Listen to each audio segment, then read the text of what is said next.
ರಾಜ್ಯದಲ್ಲಿ ಕಳೆದ 1 ತಿಂಗಳಿಂದ ಗೋ ಬ್ಯಾಕ್ ಶೋಭಕ್ಕ ಅನ್ನೋ ಅಭಿಯಾನ ನಡೆಸಲಾಯಿತು ಅನ್ನೋದಕ್ಕಿಂತ ಮಾಡಿಸಿದ್ರು ಅಲ್ಲಿನ ಸ್ಥಳೀಯ ರಾಜಕೀಯ ನಾಯಕರು ಅನ್ನೋದು ಶೋಭಾ ಕರಂದ್ಲಾಜೆ ಅವರ ಆಕ್ರೋಶಕ್ಕೆ ಕಾರಣ ಆಗಿತ್ತು. ಯಡಿಯೂರಪ್ಪ ಅವರು ಕೂಡ ಶೋಭಾ ಕರಂದ್ಲಾಜೆ ಪರವಾಗಿ ಬ್ಯಾಟಿಂಗ್ ಬೀಸಿದ್ರು. ಇದು ಬಿಜೆಪಿ ಕತೆ. ಆದ್ರೆ ಈಗ ಈ ಗೋ ಬ್ಯಾಕ್ ಅಭಿಯಾನದ ಶಾಕು ಕಾಂಗ್ರೆಸ್ಗೂ ತಟ್ತಾ ಇದೆ.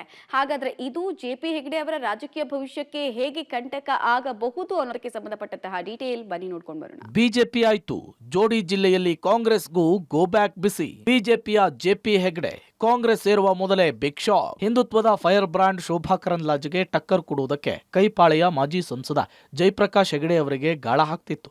ಹಾಗಾಗಿ ಬಿಜೆಪಿಯಲ್ಲಿನ ಜಯಪ್ರಕಾಶ್ ಹೆಗಡೆಯನ್ನ ಕಾಂಗ್ರೆಸ್ಗೆ ತಂದು ಕಣಕ್ಕಿಳಿಸಲು ಕೈಪಡೆ ಸಿದ್ಧವಾಗಿದೆ. ಆದರೆ ಹೆಗಡೆ ಕಾಂಗ್ರೆಸ್ ಸೇರುವ ಮೊದಲೇ ಕೈ ಕಾರ್ಯಕರ್ತರು ಫುಲ್ ರೆಬಲ್ ಆಗಿದ್ದಾರೆ. ನಮಗೆ ಜಯಪ್ರಕಾಶ್ ಹೆಗಡೆ ಬೇಡ, ಕಾಂಗ್ರೆಸ್ಸಿಗರಿಗೆ ಟಿಕೆಟ್ ಕೊಡಿ ಅಂತೇಳಿ ಗೋ ಬ್ಯಾಕ್ ಹೆಗಡೆ ಅಭಿಯಾನವನ್ನು ಆರಂಭಿಸಿದ್ದಾರೆ.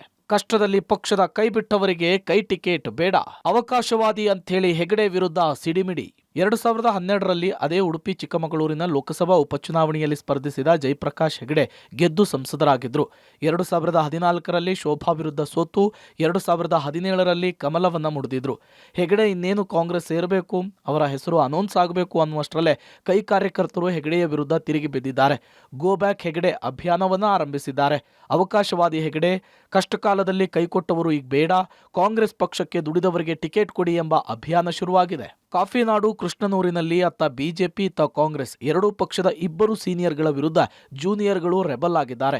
ಸಿಎಂ ಸಿದ್ದು ಜಿಲ್ಲೆಗೆ ಭೇಟಿ ನೀಡಿದಾಗಲೂ 50ಕ್ಕೂ ಹೆಚ್ಚು ಕಾಫಿನಾಡು ಹಾಗೂ ಉಡುಪಿಯ ಲೀಡರ್ಗಳು ಪಕ್ಷಕ್ಕಾಗಿ ದುಡಿದವರಿಗೆ ಟಿಕೆಟ್ ಕೊಡಬೇಕು ಅಂಥೇಳಿ ಮನವಿ ಮಾಡಿ ಸುಧೀರ್ ಕುಮಾರ್ ಮುರೊಳ್ಳಿಗೆ ಟಿಕೆಟ್ ಅನ್ನು ಕೊಡಬೇಕು ಅಂಥೇಳಿ ಆಗ್ರಹಿಸಿದ್ರು. ಅಲ್ಟಿಮೇಟ್ಲಿ ಮತದಾರರು ಯಾರಿಗೆ ಗೋ ಬ್ಯಾಕ್ ಅಂತಾರೆ ಅನ್ನೋದನ್ನ ಕಾದ್ ನೋಡ್ಬೇಕಿದೆ. Narayana Gowda, public TV, Chikkamagaluru.